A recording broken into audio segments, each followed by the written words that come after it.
La peur du Ben, il y avait un risque. malaise. Tu avais déjà un malaise par rapport Oui, oui. Puis c'est pour ça que le ça m'a. multiculturalisme, qui était déjà peut-être un malaise que tu avais par rapport à la société? Non, pas le ou- multiculturalisme. Par rapport au Québec, c'est l'espèce de médiocrité ambiante, c'est-à-dire le rejet de la différence. C'est pas la différence culturelle.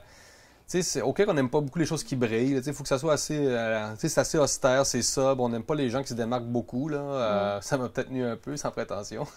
Pour vrai?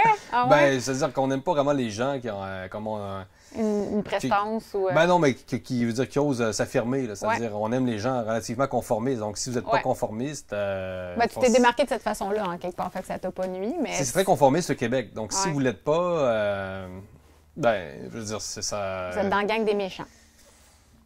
Je sais pas si je vais dire ça aujourd'hui. T'es dans la là. gang des méchants, Jérôme. Mais quand même, bon, non, je pense qu'il y a une vérité dans ça. Ouais, c'est ça, parce que, ben, écoute, si tu t'es fait sortir d'un bar, ça en dit long sur à quel point prendre le genre de position que tu prends fait en sorte que tu as pu même vivre une discrimination. Tu sais, de vivre ça au Québec, pour moi, c'est que quand j'ai lu ça, j'en revenais pas. Là, tu sais, puis bon, j'ai regardé un peu les articles qui étaient écrits là-dessus, mais je trouve que ça montre à quel point on a pris des drôles de tangentes sociales. Puis je trouve que la pandémie a comme accéléré Ouais, c'est ça. C'est très les... moutonnier. Oui, c'est ça. J'aime pas utiliser ces termes-là parce que je trouve qu'ils sont faciles, là, tu sais, dire qu'il y a des moutons. Puis... Mais puis, tu sais, j'ai des amis à moi qui ont été chercher toutes leurs doses de vaccin puis qui me disaient « Hello, je suis un mouton. Je l'assume. Ça me tente pas de me battre contre ce qui se passe en ce moment. C'est Oh, plus grand que moi. Puis je vais faire ce que j'ai à faire pour continuer de vivre ma vie. » Moi, je suis pas une fille qui juge. Tu sais, si j'ai une personne avec moi, je vais comprendre son point de vue. C'est sûr que je trouve ça décevant que les gens n'aient pas pris plus position que ça, parce que je pense qu'à un moment donné, on aurait dû juste s'affirmer en disant Ouais. ça suffit comme le masque présentement, alors qu'on est les seuls en Amérique du Nord à l'avoir encore. Pour moi, c'est totalement ridicule. Mais les gens continuent de le porter quand même. Tu sais. Ça m'amène à parler de Libre Média, justement, parce que là, tu sais, c'est comme si, avec Libre Média, dont je suis membre cofondateur, on a voulu sortir de ce paradigme-là puis se dire, OK, là, on a vu que les médias étaient décevants, que la couverture médiatique était assez unidirectionnelle, on avait une idéologie pas mal en place. Selon toi, c'est quoi le mandat de Libre Média en ce moment? La liberté d'expression, mais ça. aussi offrir un peu de niveau aussi. Puis ben, la diversité des points de vue. C'est ça.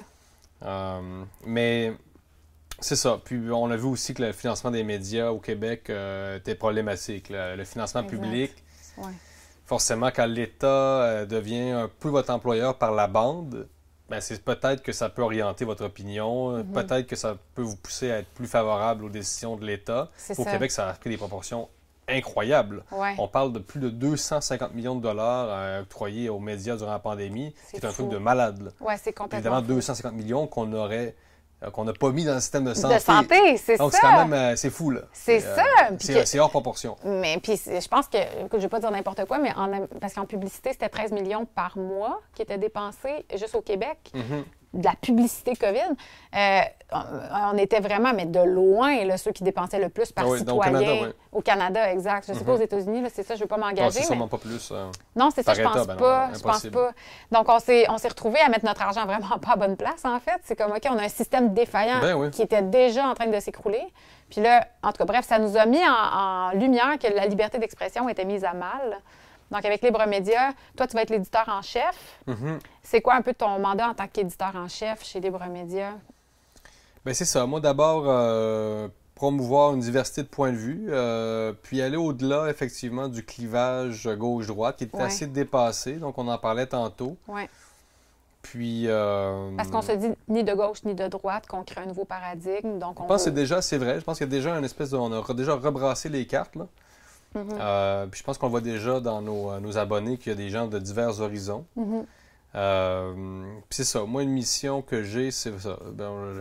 Valoriser la diversité des points de vue. Puis c'est ça, développer des dossiers, offrir le complément, c'est-à-dire on parle par exemple différents dossiers, mais la pandémie, l'Ukraine, etc., le prix d'essence, quel qu'il soit, là, c'est-à-dire que offrir l'autre facette, finalement. C'est ça, parce qu'on a comme l'idéologie globale, l'idée populaire, puis j'imagine c'est de compléter avec une pluralité de points de vue qui ne sont pas forcément entendus dans la sphère publique présentement. Sortir des sentiers battus. C'est ça. Puis sortir dans notre zone de confort. Ça, au Québec, on aime ça. Hein? T'es-tu bien dans ton coton ouaté, là? Tu sais, ça, là.